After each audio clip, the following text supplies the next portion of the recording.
Okay. Hi, everyone, once again for the third time. Hi, and you're probably wondering why I am sitting here when the poster had Professor Madonsela as the facilitator. No, I'm not Prof. Madonsela.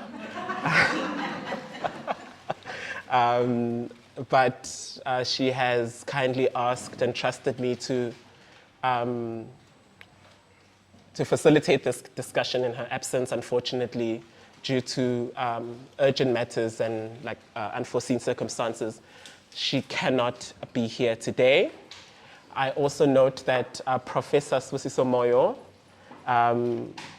although she's not here in person, she has asked our colleague Mareka, did I pronounce your name correctly? Yes, Mareka, to just deliver her speech. So you'll still get a sense of Prof. Moyo's input and thoughts, even though she's not here physically. So my name is Fanele Sibong Ntebele, and I work at the Center for Social Justice. And so I've been asked today to, like I said, to facilitate. I'll try my best. We have quite a large panel, so I'm going to do my best to be as strict as possible when it comes to time. And I'm going to ask my panelists to please work with me regarding that. At some point, I will stand up and come and take the mic from you. You know, we have to do what we have to do. Prof. Madonsela has kindly asked to just address you. So I'm going to, we're making it work here. So the sound system is right there at the back, which doesn't make sense to me. But I'm going to then take the laptop, move over to the sound system, and then she will address you. And you will hear her voice, but again, you will not be able to see her. But trust me, it is her that will be speaking. So we can move on now to our panelists. I'm going to be very strict with time. I said this with the keynote address, and I wasn't. But now I will be. I have my timer here. I'm going to give you have 5 minutes to address us.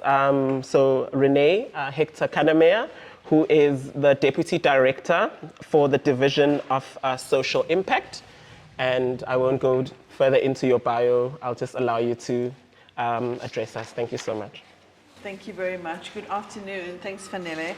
And so I was asked to speak around what is the role of education, but also what is social impact doing as a division to speak to some of the critical issues. And in my 5 minutes, I want us to just reflect on the role of university in relation to its surrounds. And so when we look at the world right now, we have to admit that there's greater vulnerability and greater inequality, which is pulling people further apart. And we need to do more than just reflect on social transformation and emancipation as ways of knowing, but reflect on where is it that education has not gone far enough. And so I draw on the work of Fanon as well as Russell Botman, and it's wonderful to be in this space that honors the legacy of Russell Botman. And he always used to ask questions around how do we develop a pedagogy where the most marginalized are included economically and socially, and what is the role of education in our democracy.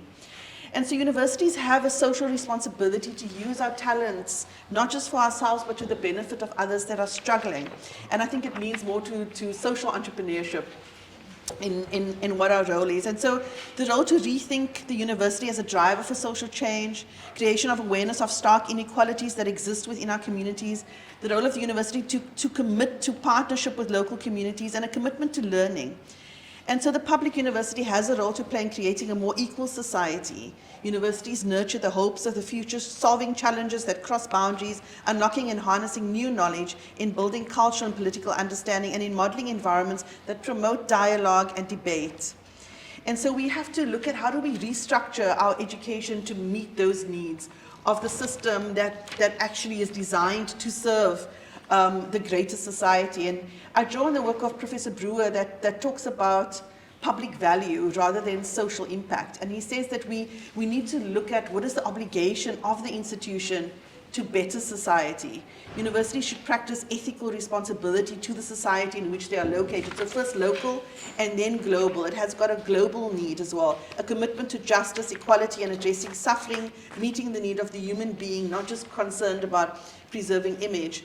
And I think when you draw on the work of Professor Jawal Kahari, Harari, he speaks about important skills to survive in the 21st century. And he says it's not only about learning specific skills like computers or coding, it is about learning the skill to master new skills, which will still be useful in your 50s and in your 60s. And secondly, he said it's not just about learning information, but it's the ability to know what information is useful and what is not useful, the skill to analyze information and look at reliable and unreliable. And he says that it is important to develop that sense of mental flexibility in how universities design and develop and give us the skill to develop that mental flexibility in our students. And so what we're doing at the Division Social Impact is we designed and developed a short course that focuses on kind of increasing in the development of that mental flexibility for students. And it looks at accessing and analyzing information, curiosity and imagination, agility and adaptability, collaboration across networks and leading by influence, effective oral and written communication, initiative and entrepreneurship, critical thinking and problem solving.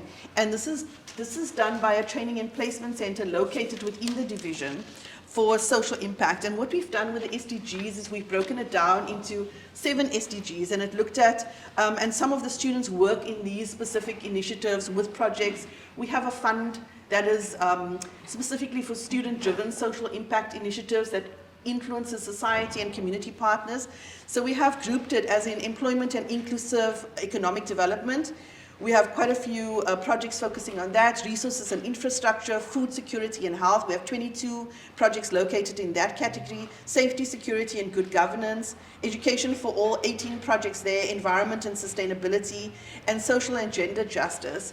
And so the course is built online and students register for the course, but the practical component, experiential component, is to partner in reciprocal partnerships with the surrounding communities, but we also partner with a national volunteerism platform which which allows students to access national volunteerism opportunities. So Stellenbosch University can volunteer in Johannesburg, Limpopo, and that goes onto your academic transcript, but also goes onto your CV that you have an array of national work experience, which is the first of its kind. And so we have engineering students that train communities on how to do solar panels, and so people learn from that. And so it's the connection between the university and the community that is an important catalyst for driving sustainable transformation within our collaboration between the university and the surrounds and our students. Thank you very much, Renee. I forgot to say one thing, which is a rule that I don't know why I forgot. Just to tell our panelists, if you have 30 seconds, I'm going to raise this. So please always just look out for me. And then the second one means your time is up, just so that you know when you need to conclude. Thank you very much for that presentation, Renee. Highlighting something very important, bringing the community aspect, the role, the relationship that the institution, the role of the institution within the community, driving impact and development within the community, which is an important role, particularly if we think about our own institution and its history and where it's placed, and the community around and within our institution. It's something that's very important when we think about driving entrepreneurship and thinking about development within, and just outlining that role and the amazing work that is being done by individuals and entities within. Of course, there's a lot more work and a lot more opportunities for work to be done. Thank you so much. We're going to move on to Mambele Kosa, who wears many hats, but I'm going to outline just one hat. Is it you? No. Yes, you're not sitting in the right order that I asked you to sit in. Oh, no, I'm okay. It's fine. We can move on to Mambele. No, you can. Do you have the mic? As long as you have the mic, that's fine. Who wears many hats, but I'm going to outline that she is the visionary behind SheCab. I don't know if any of you have heard of SheCab, an innovative transport service for women, by women, in response to gender-based violence endemic in South Africa. Mambele, now over to you.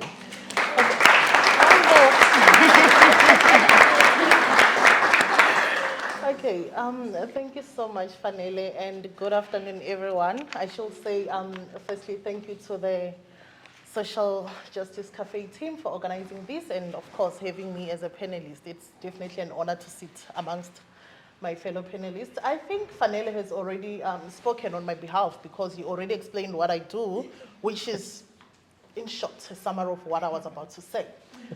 But anyway, okay, so yeah, my name is Maambele and I am a proud Mati. Of course, I studied here. I am still studying at Stellenbosch University and I am also a full-time staff member at the university. And yes, I did I founded SheCap. So now you know about SheCap. Anyway, so I should actually first ask anyone who's a student in this room, if you're a student, how many of you are actually worried that who's going to employ you once you complete your degree? You can just raise your hand. Okay. Thank you so much, guys. So my whole point is that many of us, we spend so much time being worried about who's going to employ me, right? But I'm not going to ask you to raise your hand for this particular one. I actually am interested in knowing how many of you are thinking, how many people am I going to employ once I'm done with my degree or actually at the moment?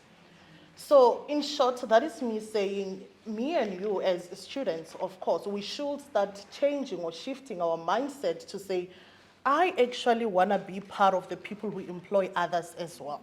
We live in a country where unemployment is quite high. And trust me, it's not the issue where we say the government must sort it out, the university must train me enough to say, listen, once you go out there, you will be the best employee and so forth. Yes, that's okay, but an entrepreneurial mindset is what we all need. We might have heard, oh, you must be born to be a certain entrepreneur, business person, or this and, okay, this is a cafe, right? All right, so that's fine, so I can relax. So we might have heard somewhere where they say, okay, now people are born like that, you are just born with this thing. Okay, yeah, but actually not. An entrepreneurial mindset is something that we can foster in nature. Remember, student entrepreneurship is not about starting a business. I mean, for one, I remember I used to stay in this residence, and then I started one smaller business, which actually failed after a year, right? It failed, but I'm so grateful for that opportunity because I learned a lot. I'll just highlight 3 things: resilience, perseverance, but also a mindset that can actually solve problems. I do solve problems. Not all of them, but many.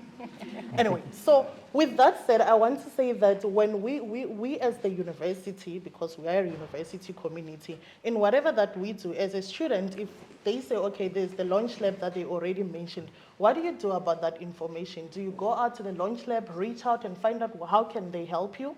But at the same time, if you are a staff member in this university, how do you ensure that you are able to also form part of the masses that actually disseminates the information to the students to say, listen, I understand you're saying you're so good in making your notes in class and doing all of these things, but you know that you can actually start something quite good with that kind of a skill where you can sell your notes. Do you understand what I mean? It's just an idea.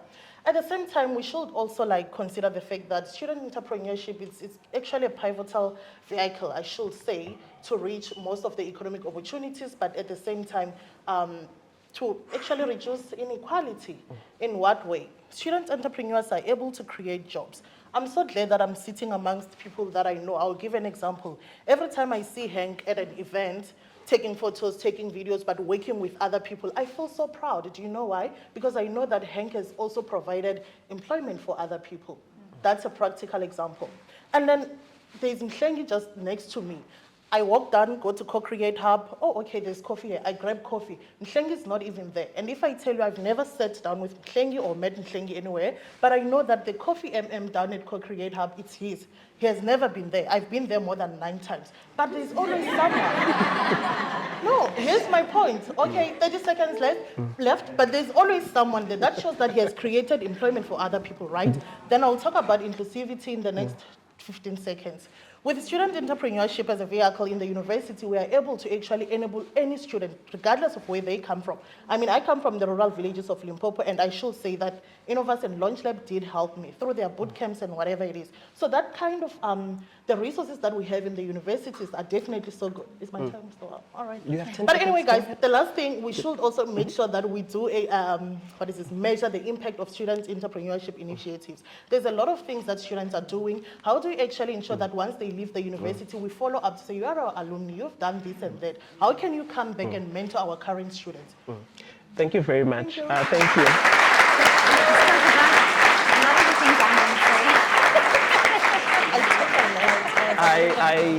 Thank you. I'm not going to take any more of your time. You've already spoken about Umhlengi, so I'm going to move over to Umhlengi. Umhlengi, I remember as I was still a student, and we knew about this guy who's just selling coffee, and hustling, as we used to call it. And years later, it's been so incredible and so inspiring to read about and just to see and experience your journey and your success. So I do not want to speak for you, but as Mambele has mentioned, Umhlengi is the founder of Coffee MM. Is it double MMM? How do you say it? I've never actually heard you say it. Just double M. How do you say it? Coffee double M or Coffee MM? Coffee MM, which is at Co-Create Hub. So if you've never been, just hop into Co-Create Hub near the mall and just go and have some coffee there at Coffee MM. So Mhlengi, over to you. Okay. I think I'm gonna stand because I've been sitting for too long. Good afternoon, ladies and gentlemen. It's nice to be here today. When I received an invite, I was like, should I come? Should I not come? But eventually I made a decision because I think where I've been, it's where I am is basically, where you guys are is where I've been before, basically. So just a little bit about myself. I started a company called Coffee MM when I was a student with 150 rand and a bicycle. That's all I had. And then the following day, I went to university and dropped out. So I was a UJ at that time. And then the whole year, I sold one bag of coffee, meaning my turnover was 220 rands. This was in 2017. Fast forward today, we are worth a couple of millions. And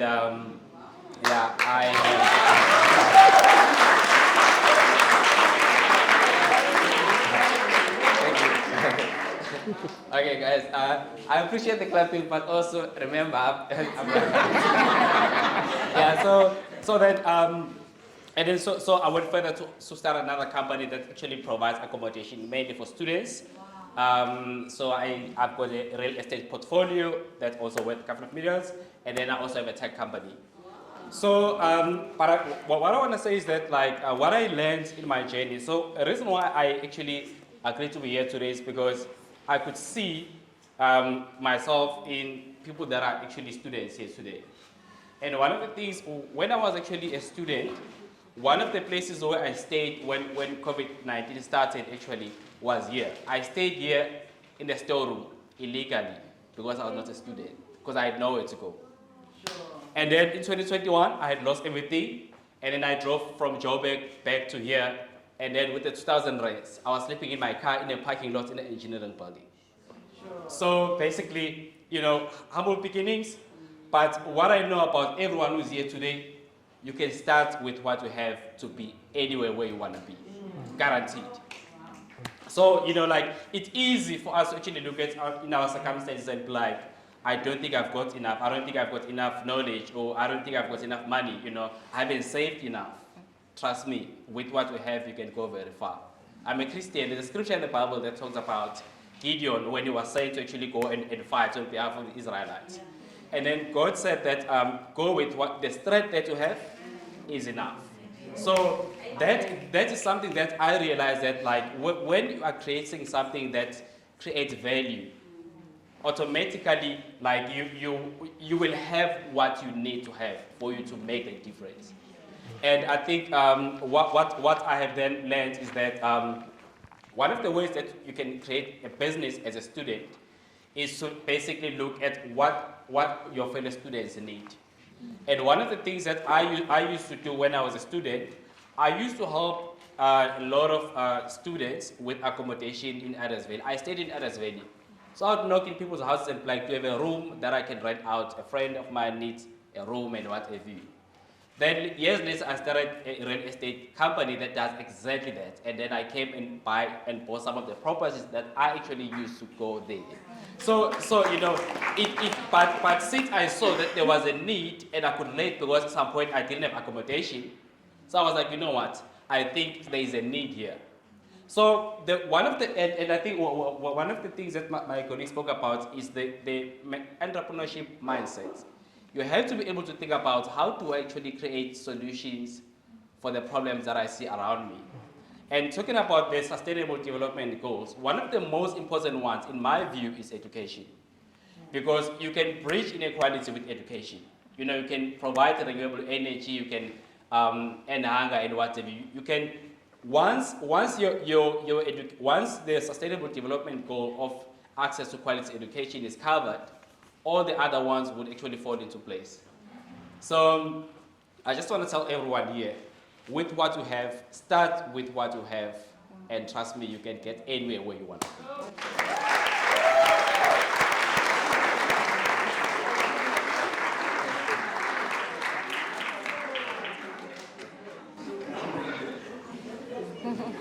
Thank you very much, Mhlengi. I'm going to give a moment. It seemed like you were... You're offline, so people online can't hear you. My laptop is off. It's dead. Yeah. Yes, so I was going to give you a few extra seconds because we took time from, you know, the clapping, but you were able to keep it like, you know, stay within the time. Thank you so much. We're going to move on to Sabrina Mattia. I hope I'm pronouncing your surname correctly. Hi, Sabrina. Sabrina is a junior lecturer in the business management department. And for the past 2 years, she has been lecturing business management and entrepreneurship and innovation management. So I'm going to hand over to you, Sabrina. Thank you very much. Thank you so much, Manele. Good afternoon, ladies and gentlemen. Can I ask you, how many of you are BCom students? Any BCom students in here? Oh, okay. Hello. So today I'm just briefly going to share some of the ways in which the business management department actually works towards creating an entrepreneurial mindset. And I'm so glad to hear fellow panelists saying that entrepreneurial mindset is crucial. And so we actively work towards getting academic tools that are useful in practice, okay? So often we find that we learn things or we are taught things that do not really have value out there when you go into practice. And so some of the tools that we actively use to get students to develop entrepreneurial mindset, because we believe we can nurture entrepreneurs. You are not necessarily born entrepreneur, but we can help you to become an entrepreneur by using certain tools. And so we use effectuation. Because my time is so limited, I'm going to urge you to go read up on effectuation. But 5 of the principles of effectuation speak about bird in hand, briefly, work with what you have. That is what Mhlengi just said. Find the resources you have available and make it work to the best of your ability. Furthermore, I would like you to go read on the rest. But then also opportunity recognition framework. And so in opportunity recognition framework, we mandate our students to actively find problems. And I'm sure all of you know it's very easy to find problems in South Africa. If we go out there, you can find hundreds of problems.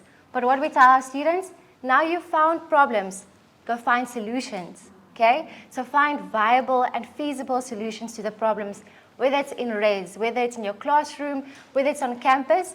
But now you are the pioneers, or you have to be the pioneers of those problems you've identified. And our students actually found, as researchers, we like to measure things. So our students reported as they were seeking opportunities directly outside, looking for problems and finding solutions, they realized that they are the change agents of tomorrow. Some of our students started businesses in the agriculture sector.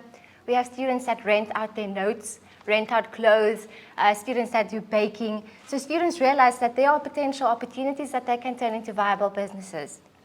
We also actively work on teaching, learning, and assessment methods where we work towards sustainable goals or development goals. So you create a business idea, that addresses poverty, inequality, education, and once again, we have students that actually started businesses that do address those sustainable development goals. We also believe in the power of networking. So we provide platforms for our students in guest lectures where we invite industry experts and we really ask them, come share your failures. We are not interested in the successes. Tell us how you failed. What can we learn from the lessons of failure? And we work with the Launch Lab. We work with Co-Create Hub. We also work with Engineers Without Borders. And this is where we get the insight of real entrepreneurs and we get a tangible or sense of tangibility what entrepreneurship looks like. And then finally, we also have a social impact project called YIP, a Young Entrepreneurship Project. And that is where we invite grade 10 and 12 learners from local high schools. And we do what we call Dragon's Den or Shark Tank. And so we say, find problems in your communities. Let's look for solutions together with a second year BCom students. And then we create a business. Students then present their business ideas to a panel of judges at the end of the week.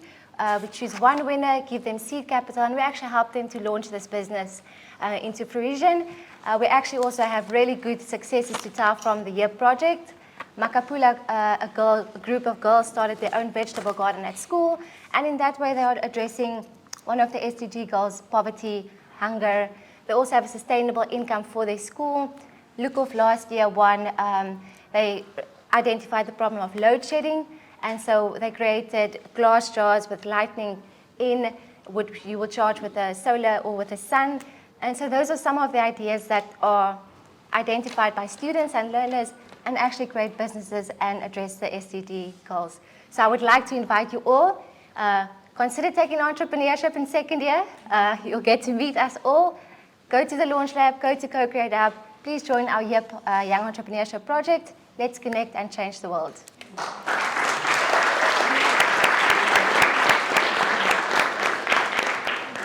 Thank you so much, Sabrina. There seems to be a common thread if we're listening to our panelists around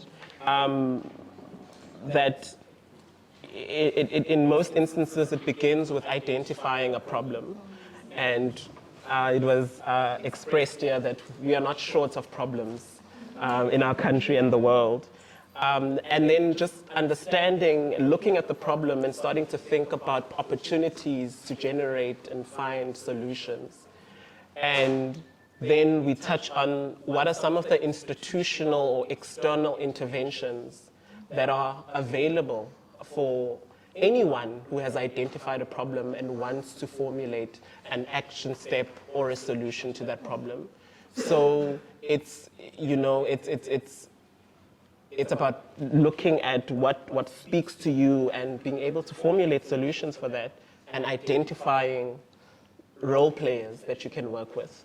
And I think we've seen with our panelists that that's what they've done exactly, and hence they're here today to tell their stories. We will then move on to Stabile Duma. Stabile is a fourth-year industrial engineering student and also an ambassador for Action for Inclusion.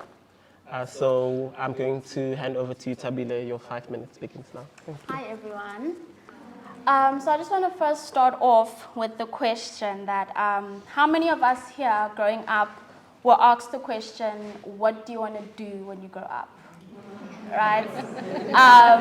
Instead of the question of what problem are you going to solve in South Africa?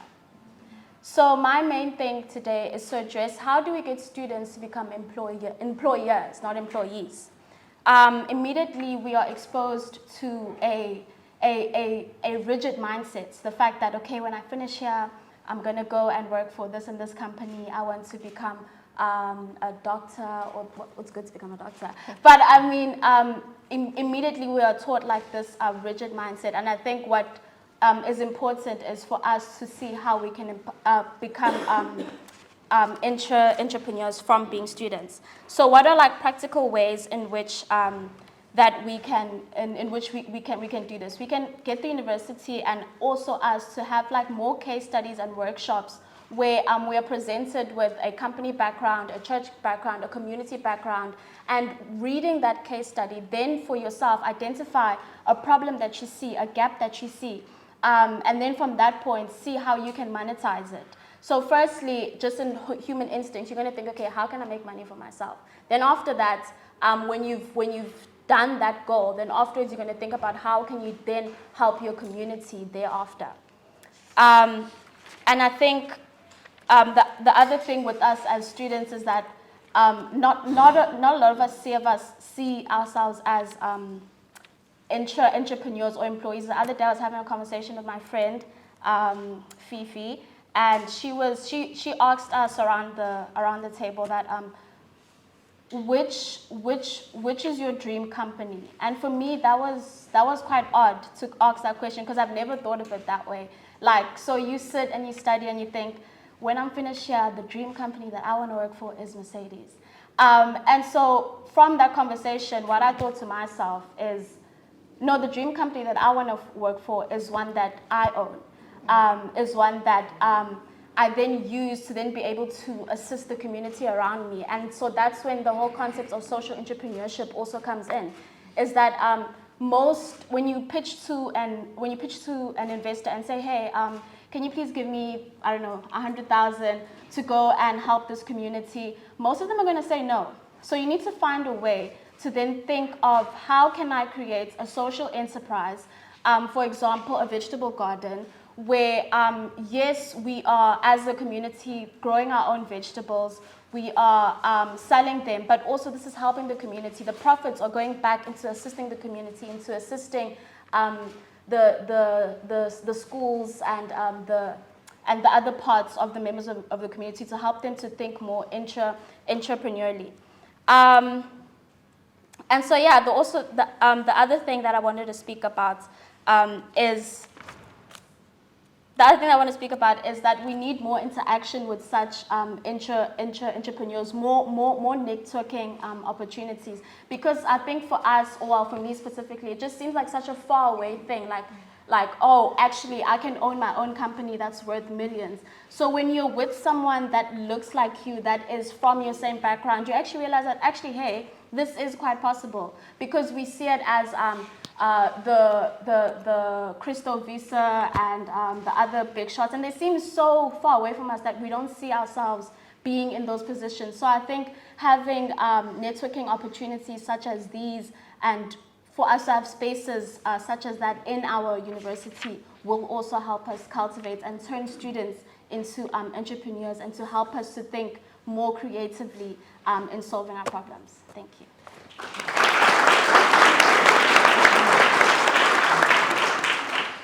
Thank you very much, Stabile. And I'm going to move on to Henk, who's wearing multiple hats today as well.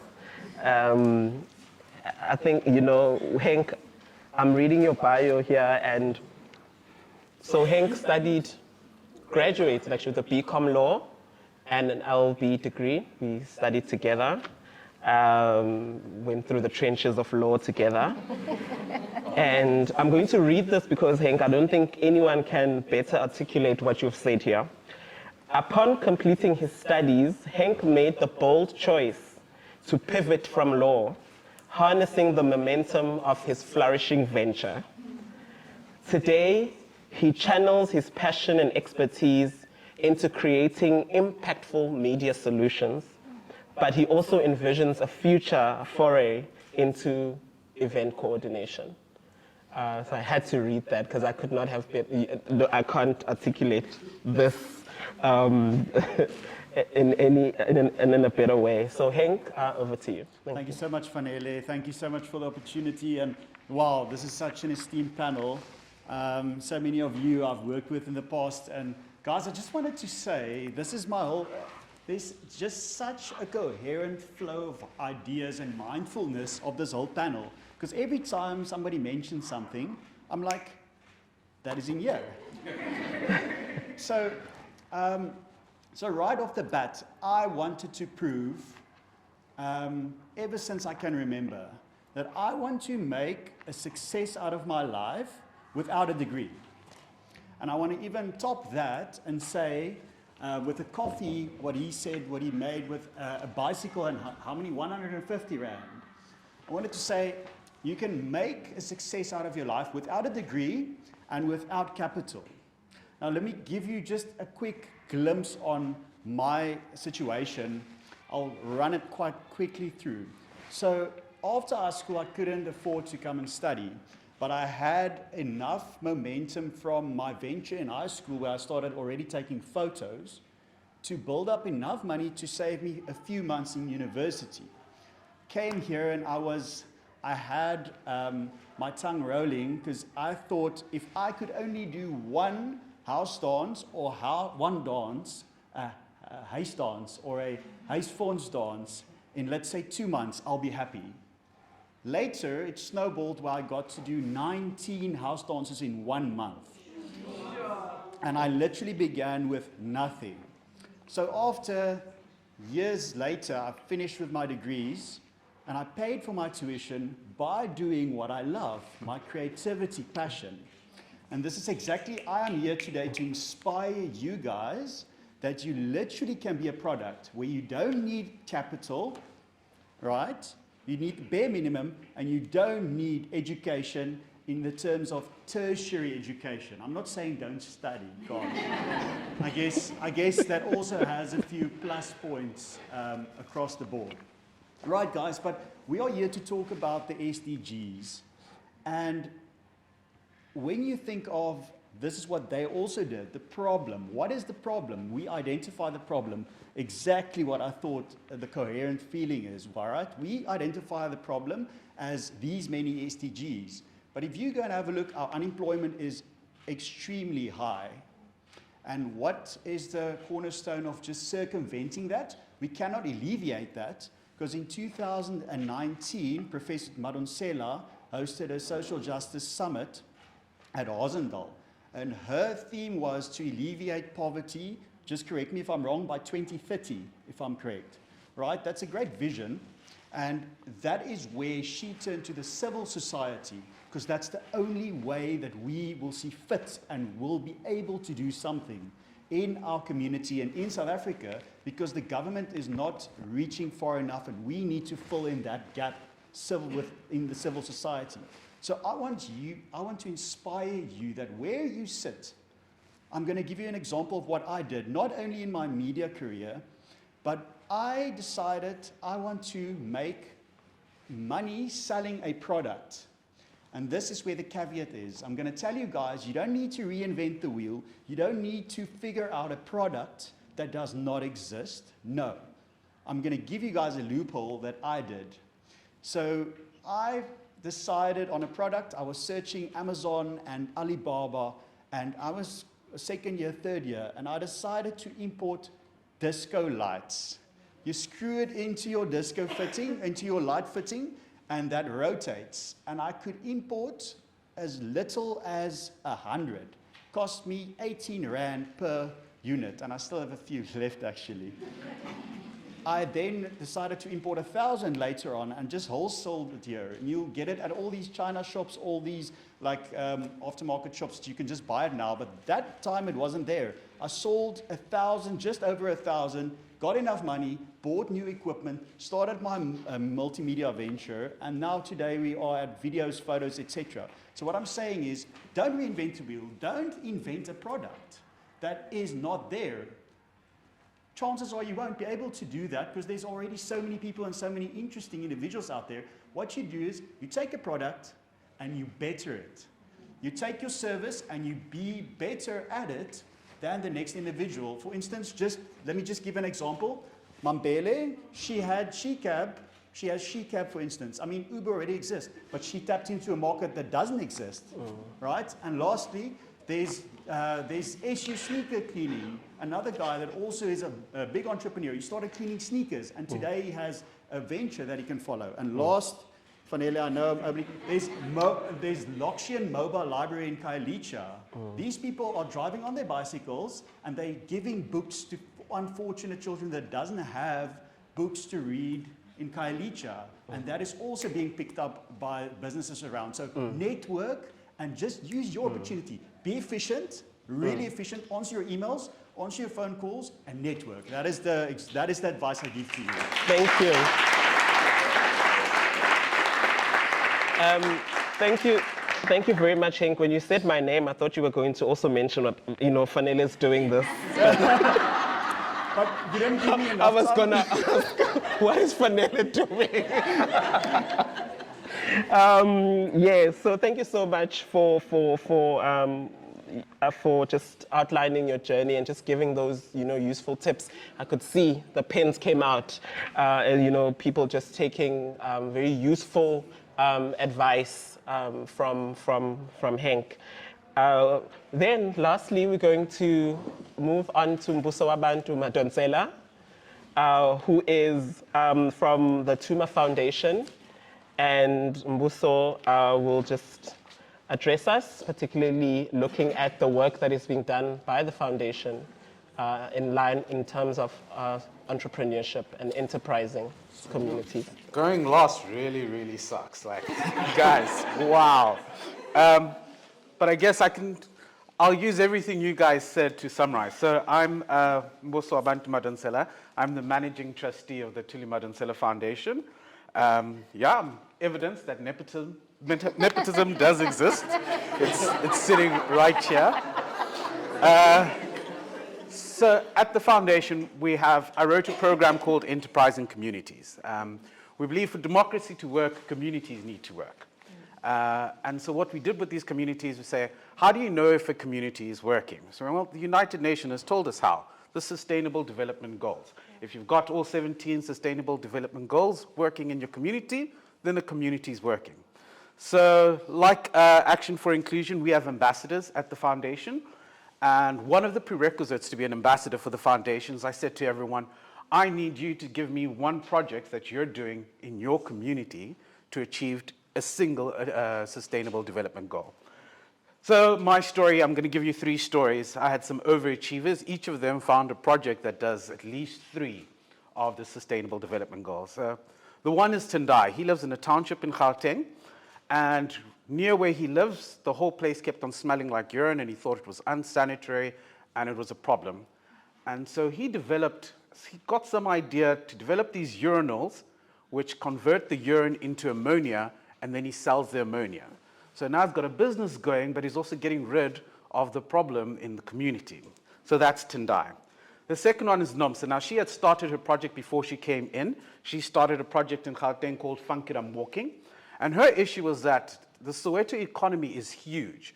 In the restaurant industry, they spend billions a year, but that money doesn't go to the township. People get into a taxi or an Uber in the township, go to town, Sandton, spend their money there, and then come back. And she said, no, this is crazy. So she started something called Funkiram Walking, which is guided tours of the township, where she talks to people about the township, and she goes from restaurant to restaurant, boosting the entire community, because now everyone starts buying the food from these people during the tours. Now that's Nomsa. And then the third one is my cousin, Usabelo. He does the veggie gardens. We go to communities and teach people how to farm a veggie garden within the community, but then not everybody has space in their houses. So we've taught them how you can plant spinach, potatoes, and stuff in pot plants. And then the other thing is crates. You buy these crates for like 20 rand on the side of the road. We break them up, and you can build things with them for planting in. But then we also worked out we can make furniture with these crates. So this is educating people, but then also selling the plants and the pot plants. So these are 3 examples of people who they found an issue that was going on in their communities, and they decided, I'll be the fixer. But now the interesting thing about them is that Tendai has a master's, I think it was BSc chemistry. Couldn't find a job, so this is what he started. Nomsa has a master's in sociology, couldn't find a job, so she started Funkiram Walking. My cousin Sabela, master's in agriculture, couldn't find a job. So the fact that you have a master's in something does not necessarily mean you're going to get a job, but it doesn't mean you're hopeless. All 3 of them have got successful careers now, but it had nothing to do with their degrees. So you shouldn't let your degree box you in. If you notice, except for Sabela, they studied things which are completely irrelevant to the field that they're in now, but they didn't allow that to limit themselves. So I just think for each of us, identify a problem and then fix it. And it's as easy as just looking. Each and every one of you can identify a problem in your community right now. And communities, another thing that we've established in the foundation is that communities aren't necessarily geographical. If there are 5 unemployed lawyers, instead of all of you sending out your CVs to a firm, you guys can start a firm together. So you can find communities right here within the university across different disciplines. That's it from me. Thank you.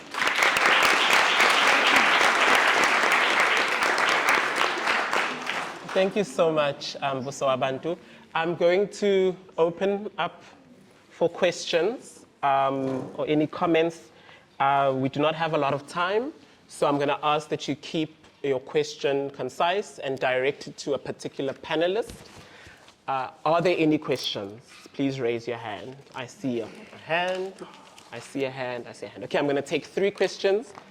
Please, I'm going to have to move around because we need this. It's all right. It's all right. I'll give mine up. Oh, okay.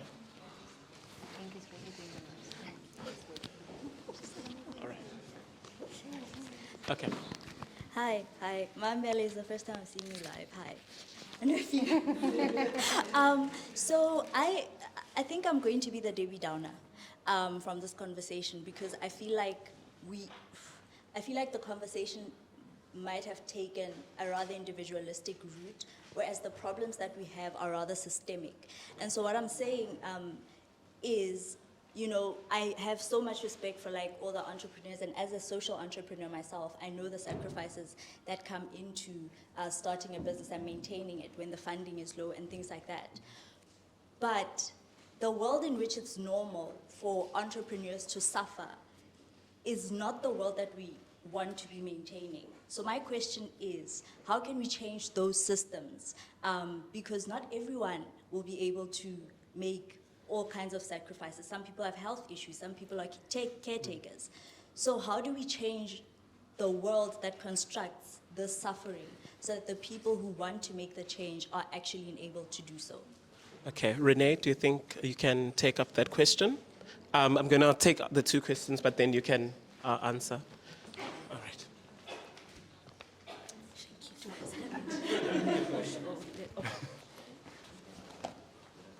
Good afternoon.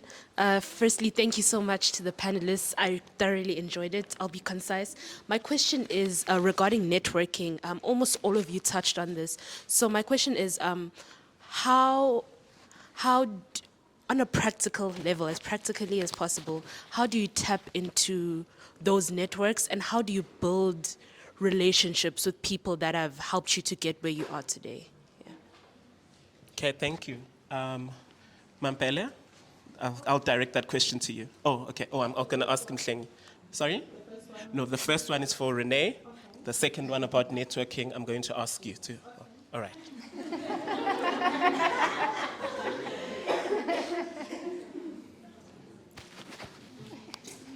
Oh, you may go ahead and ask your question. Okay. Good afternoon, everyone. So thank you so much again for sharing your journey and the tips that you guys shared. I only have one question is, so when you run a business as a student, how do you then discipline yourself and your passion, knowing that you still have studies to complete? And yeah, how do you juggle between the two and keep your mind focused? Okay, thank you. Henk, that one is going to be for you. All right. Renee, do you have the mic? Well, thank you for that question. I think it's a very, very critical question because you're trying to inspire, and I'm very inspired by these amazing entrepreneurs within a system that is broken, within a system that has haves and have-nots. And it is important. I mean, Professor Madansela mentioned the Grameen Bank, where people said we were not going to invest our money in a capitalist system, but we're going to start our own community bank and see how that benefits. So I think networks are important. You know, I worked for an organization, an activist network before I came to Stellenbosch that impacted policy, but you can't do that as an individual. And so it was something that had the spirit of Ubuntu, saying that if your problem is my problem, and if I have an issue and I raise it, no one is going to take notice. But if I have a network of thousands of people, and we had a network, we trained 3,000 young people all across the province that said, we've got an issue with food insecurity. And then 3,000 SMSs came to government. In the end, they said, who is this network? Activate Leadership for Public Innovation as one example. Who is this network? They invited them to impact policy. And so, because they were so large and they had a network of voices across the country, they were invited to impact and change policy in terms of youth policy. And so I think that influenced government to take note of a network of people that have got the kind of circle around one issue. And I think that breaks the very colonial individual mindset of your issue is your issue. And if you make it, that's great for you, but the rest of the body suffers. You know, so I think the networking and having a heart of your issue is my issue, and how do you communicate that and make that visible? And you have social media to do that. So you can have a lot of impressions on social media that kind of focus the government on that problem, focus business on the problem, but to think out of the box, to say, where do you put your money? And how do we not give it to a capitalist system where the majority of people are still struggling within an unequal dispensation? So thank you for that question. Thank you very much, Renee. Mambele? Okay, I think I have one. Thank you so much for all those 3 questions. Briefly, I just want to echo what Renee said in terms of your question to me. Collaboration. As a student or as an entrepreneur, you're not in a position to compete with people. Firstly, you need to collaborate with people. If you're a student and you know, I'm good in creativity and artwork, whatever, I'm going to sell these beads, work kind of stuff. You know another student who's studying accounting in their 3rd years. Trust me, asking that particular student, hey, can you just please help me understand, am I making profit? Like, how is it going? I'm so bad with numbers. That's one thing I know. But I know there are people that have helped me until I got to a point where now those people, they can invoice me, I invoice them back for other things, and that's like a collaborative relationship that works for both our businesses. Thank you so much. And then in terms of networking and how to actually sustain those networks, quite simple, and I like the fact that you asked us to be more practical. When you walk out of this room, this is for everyone who's here, as long as you're a student, when you walk out of this room, make sure you walk next to someone that you don't know. Ask them what do they think they're going to do after this session. Let them be your accountability partner. Like ask them after 5 days, hey, how far are you? The progress. That's your network. But anyway, another thing, I just want to say my very first job here was from an office that actually I met my manager at like an open day here in the university. And then I told them, hey, listen, I think I have quite a lot of friends in the university. If you need students, volunteers for anything, another event, let me know. I'm saying this to show you that a networking or a relationship that was built out of networking, to sustain it, it needs to be a two-way thing. It doesn't matter who this person is. They must also be able to know that, listen, there's that student who's studying BA in whatever. If I call them out, they will definitely recommend other students that can volunteer or that can do this and that. So always also like offer something that you know that, okay, if I offer them this, they will remember me when they need me. And I can also be able to message them on LinkedIn, send an email and say, hi, do you know where can I get this kind of help within the university? Thank you. I hope that answers your question. Thank you so much, Mamthele.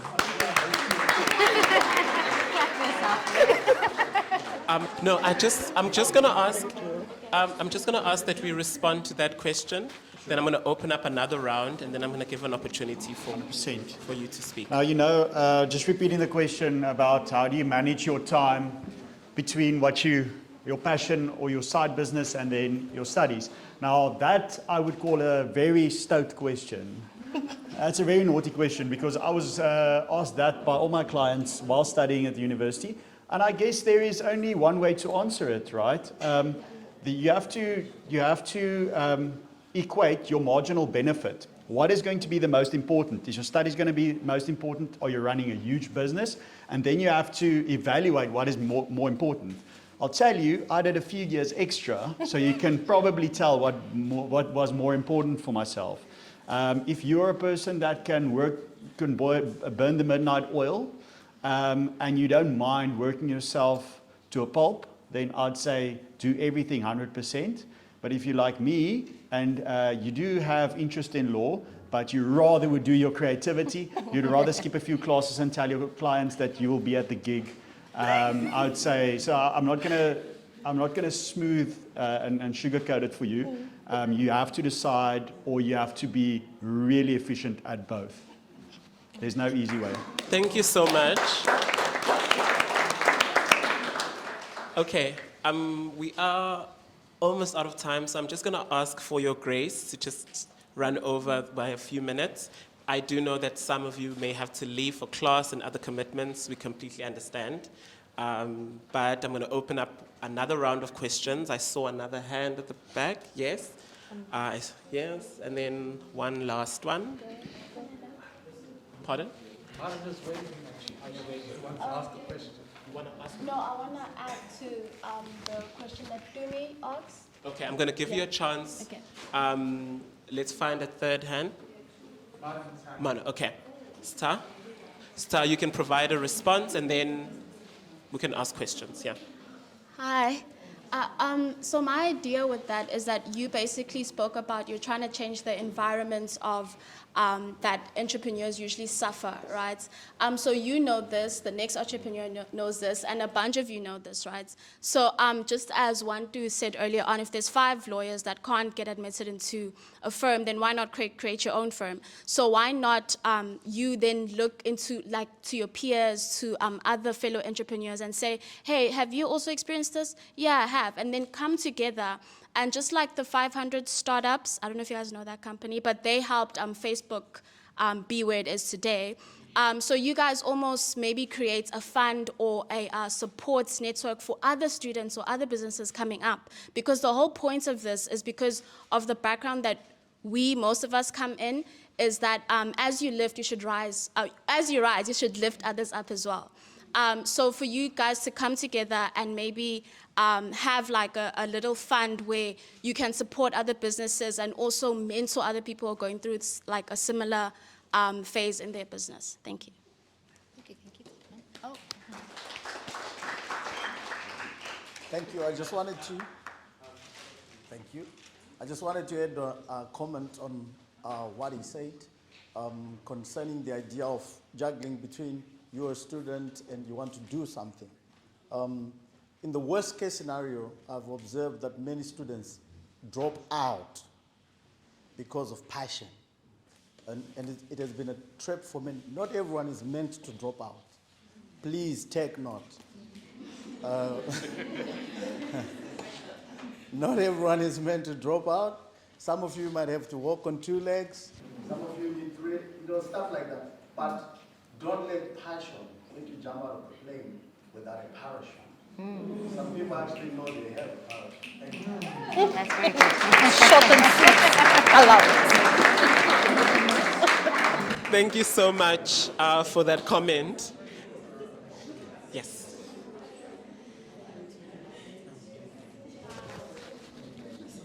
Is it working? Oh, board, I guess that's not working. But anyway, I'll just project. So, good afternoon, everyone. So my question is for, the mic. If I didn't like online. So my question is for Renee, with regards to the initiatives that you have. You have to. It's for the video. It's for the video. Oh, okay. So my question is for Renee, with regards to the initiatives that you have that actually aim to help these entrepreneurs. I just wanted to know that how advanced is it in the sense of you realize that in entrepreneurs, they, as much as they're going to need all these tools to get prepped for the job market and basically the economic market, sometimes you realize that investors, it's not that they don't want to invest, but they need business plans. They need to see, okay, with this amount of money that I'm giving you, how much profit am I going to gain and all of that, and basically the whole formalities with regards to how to create a business plan and all of that. So I just wanted to know that, does it actually reach those levels with regards to, okay, so with these individuals that I'm teaching, this whole prepping with this whole tools in order to prep themselves for their job market, I'm also prepping them to also know how to create these business plans and all of that, because it's not that we don't want to be entrepreneurs, it's just that we don't know how to create these business plans, and all of that admin. So yeah, that's the question. Thank you so much. What was the final question? Where was, yes. You need this. Yes. So what I just want to know from Henk and whomever on the panel would want to answer it, because this is all lovely and we've got good ideas and students are inspired, but how do you then go about financing your you know, this initiative that you would want to start? Because I think that is a part of the problem, is how to get access to funding. And I mean, there's so many students that can't even pay their fees. How on earth and together with the emotional, mental, all of the stress surrounding that, to have to think that now you have to also start a business, run it, sustain it. So just kind of support in terms of that. Thank you, Marna. I know you said you want to ask Henk, but since Henk has already responded to a question, I'm going to ask Mhlengi if you can just answer that question. Sir, your question was more, it wasn't a question, it was more for comment. I don't know if anyone wants to comment on the analogy of jumping out with the parachute.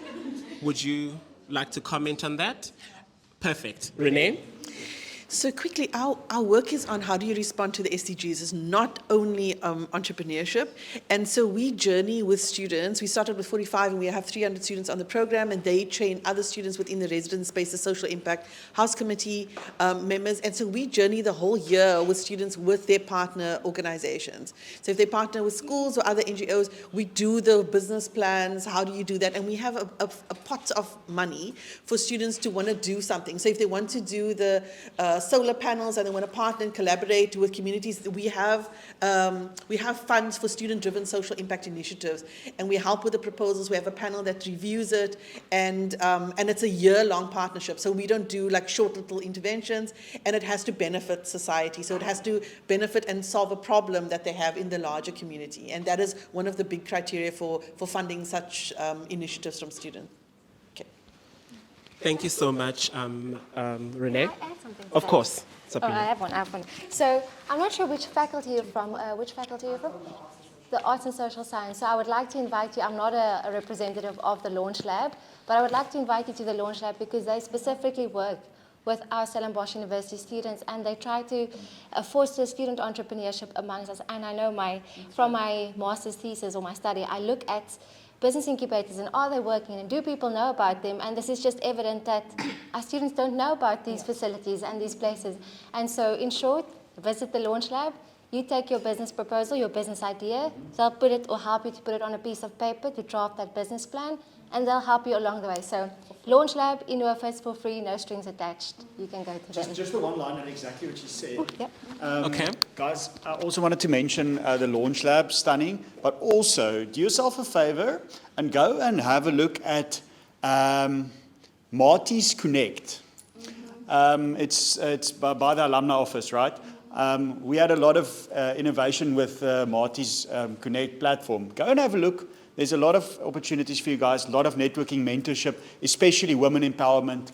Go find a mentor and run with that. And that can also solve your financial problems as well if you find the right mentor. Thank you so much, Henk. I'm going to ask Mhlengi if you could. I have one. Oh, you have one. Okay. Yeah, so I'm just going to answer a question with regards to finance. And I think it's a very, very important question. So when I was a student, one of the problems that you could encounter as a student, normally you start a business because of your primary needs. And if you don't have your primary needs, if your primary needs are not covered, chances are you're going to fail in whatever that you want to do. So I'm going to be very direct. For example, there is an office at Eckestad Mall, a CEDA office. So you can go there, Small Enterprise Development Agency. So you can go there, they offer non-financial assistance. But you're going to realize that, like, when you start a business, non-financial assistance is sometimes much more important than financial assistance, actually. Because when they can help you with developing a business plan or access to marketing or whatever, that could help. Another thing is to actually leverage your network. You need to find people around you that maybe could be able to actually help with your idea. And then another thing is to bootstrap. So what I actually did was I used to buy and sell things. I'd buy something. I actually bought my first car from selling a bicycle. So I bought a bicycle for 1,500 rands. I sold it for 4,600 rands. And then I bought another one for 4,600 rands. I sold it for 11,000 rands. I bought another one for 11,000. I sold it for 22,000. I bought my first car. Okay. So literally, there is so much that you can do with. When I say you can start with what you have, I literally mean it. I sold my laptop so I could be able to buy some of my business equipment. So there's so much you can do. But also, mentor, you can find yourself a mentor. and then venture capitalist. So I'm like an investor in companies in a way. So if you've got a good idea and I look at it, so I'm like, this could actually work, I can actually invest in your company, you know. But networks, obviously, I can't just invest in someone I don't know. So it's like, you need to build a relationship with someone to a point where that they are confident in you and what you do. And when you start a company, you are your own collateral. So basically, people invest in you more than they're going to invest in your company because you don't have a company at that point. So you have to be credible. You have to be, you know, create your network and then do whatever it takes. Yeah, I don't know if that answers your question.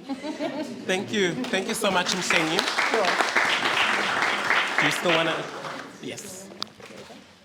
Yes, over to you. We're looking at the issue, and I think the comment around, it was an issue Oh, the around parachute. risk. The parachute and the risk. When, you know, how do we balance that? You know, when sometimes the risk is just too high or too low, where do we strike that balance? Okay, a very personal comment and statement. I am not in support of dropping out of university. One, university, regardless of whatever degree you're studying, it helps you with critical skills as well. So there is this line between, I'm not fighting with any of my panelists, but let me tell you something. With whatever you are studying, it prepares you not to go and say, oh, I studied engineering, I'm definitely going to be a civil engineer, but it prepares you to be able to think critically. You might end up going to a business that's related to arts and creativity and whatever, but those skills are quite essential. So please, if you can, please do not drop out. Continue with your studies and try to nurture your entrepreneurial passion. I love the comment about the parachute. Thank you so much. And also, I think I need to add to the other question about how do you balance all these things, like mental health, your capabilities, funding. You don't even have like tuition fees, but now all of a sudden you have to raise 150 rand like umhlengi and go start doing something.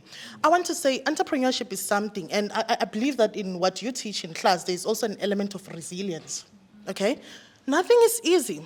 It's quite stressful as well to wonder who's going to employ me. That also messes up with your mental capabilities, right?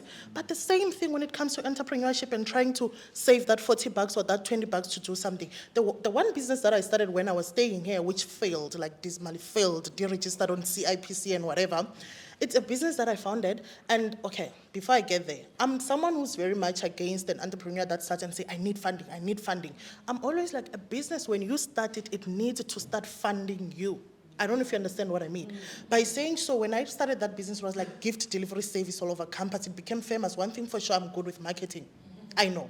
But at the same time, with that kind of a business, it was more, okay, I don't have money. Like, I don't even have tuition for this year myself.